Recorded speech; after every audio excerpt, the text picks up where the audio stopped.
आज खरंच खूप आनंद झालेला आहे. सन्माननीय कार्यपालक निदेशक श्री शेषाद्री साहेब, त्याचप्रमाणे दोन्ही DGM साहेब आणि आप सर्वच सेक्शनचे हेड्स आणि आजची उत्सव मूर्ती श्री हंसराज असुदकर, श्रीमती असुदकर, त्यांची लेख, माझे सर्व सहकारी मित्र आज त्यांना भेटून खूप अतिव आनंद झालेला आहे. त्याचप्रमाणे रिटायर झालेले माझे सर्व मित्रमंडळी आणि सर्व अधिकारी वर्ग, आज आनंदाची गोष्ट आहे की असुदकर साहेब अत्यंत अशा चांगल्या आनंददायक आल्हाददायक वातावरणामध्ये, आल्हाद आपल्याकडे आलेलं आहे, वातावरणामध्ये आपण रिटायर झालेलो आहे. तर एक संस्कृत वचन आहे की असतो मा सद्गमय, तमसो मा ज्योतिर्गमय, मृत्यो मा अमृतम गमय. सर्वांना अर्थ माहीतच आहे की हे देवा, हे प्रभू, मला असत्याकडून सत्याकडे नेण्याचा मार्ग दाखव. हे प्रभू, माझा अंधाररूपी जो हे आहे, अंधाररूपी मला जे आहे अज्ञान आहे ते दूर कर आणि मला ज्ञानरूपी प्रकाशाकडे मला नाही. त्याचप्रमाणे मृत्यूनंतरही माझे जीवन अमृतमय हो.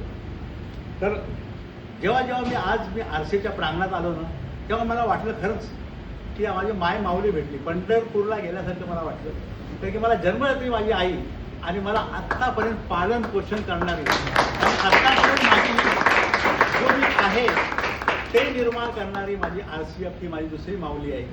तर माय माऊलीचं दर्शन झालं आणि कुसुमाग्रजांनी म्हटलेलं आहे, जिकडे जावे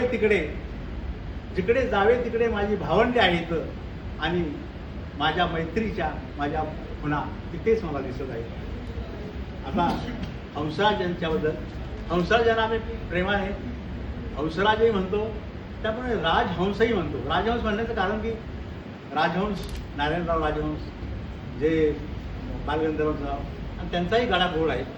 दुसरं म्हणजे त्यांना म्हटलं तर तुम्हाला दुसरा चुलत भाऊ वगैरे असता तर जुगल हंसराज असं नाव असतं.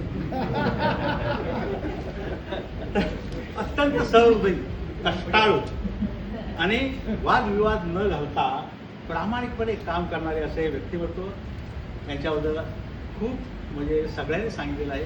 तर माझे काही राहिलेले शब्द मी कवितेच्या रूपात म्हणतो. हॅपी रिटायरमेंट श्री हंसराज साहेब. वर्षामागून वर्षे 43 वर्षे सरली आणि श्री हंसराज असुदकर यांची निवृत्ती आली. वाटत नाही ही व्यक्ती 60 वर्षाची झाली. ही राजसमुद्रा संयंत्रात कधी नाही थकली. केसाचा कोंबडा फुरकन उडवायचे. आठवलं केसाचा कोंबडा फुरकन उडवायचे आणि संयंत्रात कधी उडविले. कधी न शिवला त्यांना मत्सर, ना कधी रागावले. आज संयंत्रातील तरुण वेलीचेही नयन ओरे झाले असावे. यापुढे होणार नाही त्यांचे दर्शन, ना संभाषण औचित हे झाले. हंसराजच्या कारकिर्दीची पाहता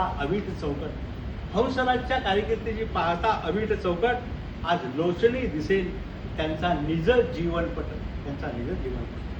त्यांचे वागणे, खाणे, बोलणे आणि महत्वाचं म्हणजे गाणे खरोखर आहे उत्कट.